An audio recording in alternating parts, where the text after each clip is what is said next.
Oh, you've joined me for another instalment of Lucas Bell restoration, and as you can see, I've removed the strikers there, and they are in the Jenolite de-rusting, so that's a good thing. I've wire brushed and wire wooled the dome. That's coming up well. Remove most of the old paint. And incidentally, anybody who says Lucas products were no good, well, they obviously don't know much about engineering, because look at the finish of that. The steel is still shiny underneath the paint. That points to a very, very high grade of steel. And not only that, there is primer under the black paint. That's grey primer there. So they always were top quality stuff, whatever they made, even a cheap bell like this. Well, how long has it lasted? If it was a bad bell, if it wasn't any decent quality, it wouldn't have lasted. Another thing I'm quite chuffed with that's turned up is the Lucas symbol, the logo, a wheel, and inside is a lion holding a flaming torch. That's the Lucas logo, very famous, recognised the world over. In fact, one of the strap lines in the Bell adverts was "Heard the world over," which was undoubtedly true in those days, and probably still is today. This was quite nice. Lucas steel dome number, what is it there? 216. So I wonder when that dates from. It would have appeared in the catalogues, so it can now be dated quite accurately. Since that's been revealed, Lucas number 216, steel dome.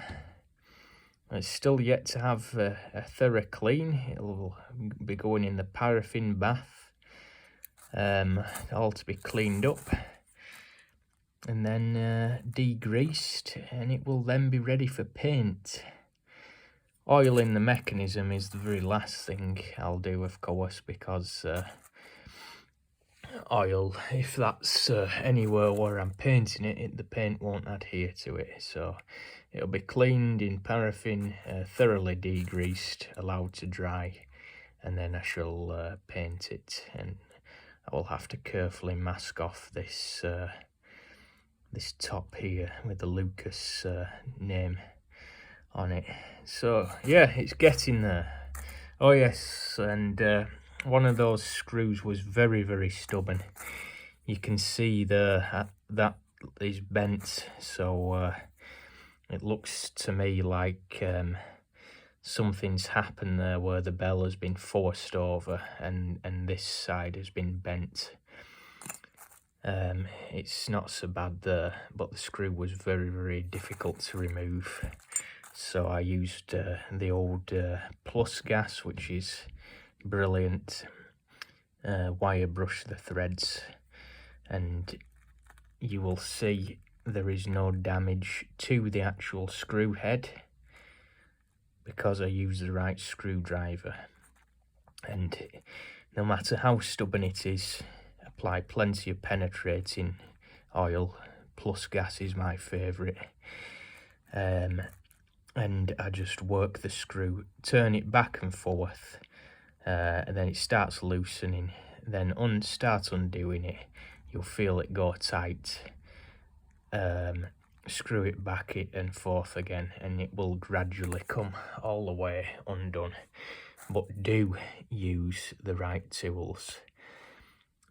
Don't force these things either, otherwise you will just end up with damage.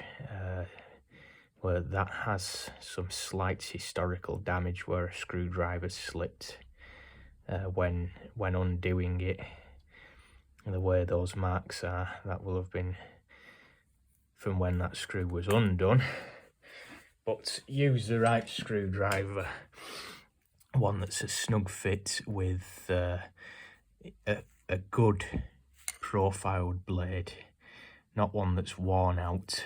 You want a screwdriver like this, which fits perfectly and snugly inside the slot.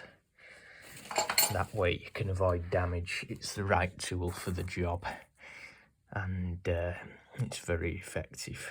So plenty of penetrating oil and patience and the right tool. So the next job will be the paraffin bath.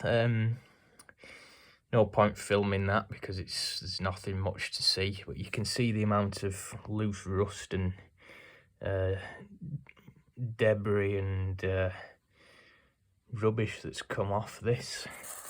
So it'll be a paraffin bath, thorough clean, and then paint.